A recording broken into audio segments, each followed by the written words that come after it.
Television, your doorbell, the appliances in your kitchen. More and more of our everyday objects are connected to the internet, but just because a device claims to be smart doesn't mean that it's safe. Cybersecurity expert Dave Hatter joins us now to talk about the hidden dangers in the modern connected home. Good morning, Dave. Thanks for joining us to talk about this. First of all, let's define what we mean when we say smart devices and really the Internet of Things. Yeah, well, first off, thanks for having me, John. And the Internet of Things really are these so-called smart devices. You pretty much nailed it. It's just devices that can be connected to a network and can capture data. It could be a Ring doorbell, a Nest thermostat, your dishwasher, TV, or increasingly all kinds of crazy things that, in my opinion, don't make a lot of sense. Yeah, crazy things. Things that you may not even think of, may not make a lot of sense, but things you don't even think about. I mean, toys, right? Toys, yeah, you're exactly right. And in fact, there have been many issues with kids' toys that are connected to the internet. Predators know kids have these toys and can use them to try to find them. There have been data breaches. Hackers love to steal your kid's identity because in many cases, your kids aren't going to be applying for loans or get credit cards for years, maybe even decades. And that gives them a long time to use those identities. So yeah, toys, internet Barbie, there's all kinds of things that are now connected to the internet for better or worse. Yeah, those things that are connected to the internet for technical reasons are particularly vulnerable to the bad actors. Explain why that's so.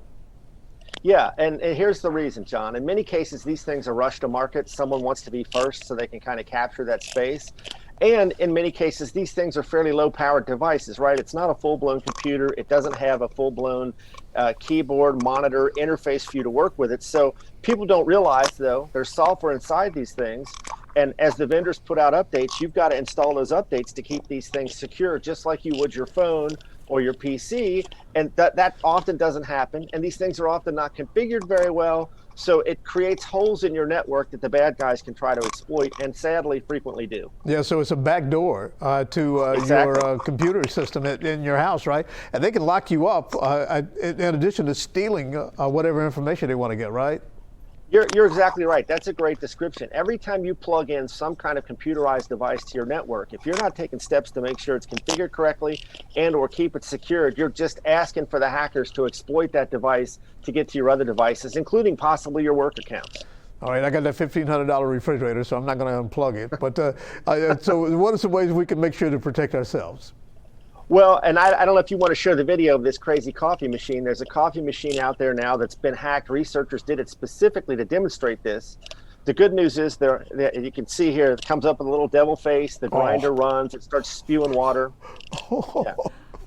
That's terrible. That's terrible. So I guess you make sure we stay on top of the security patches and that sort of thing in order to keep ourselves secure. That's exactly right. Install the patches, make sure you just get rid of the default password. And then, probably the simplest thing, John, is ask yourself, do you really need a smart coffee machine? Do you really need a smart washing machine? What is the benefit versus the risk of plugging these things in and possibly opening yourself, your family, your organization up to these kinds of attacks? My answer is thanks, but no thanks. Yeah, absolutely. I want my devices as dumb as I am. All right, Dave, thank you so much for your advice, buddy. And we'll put this on localtwelve.com later.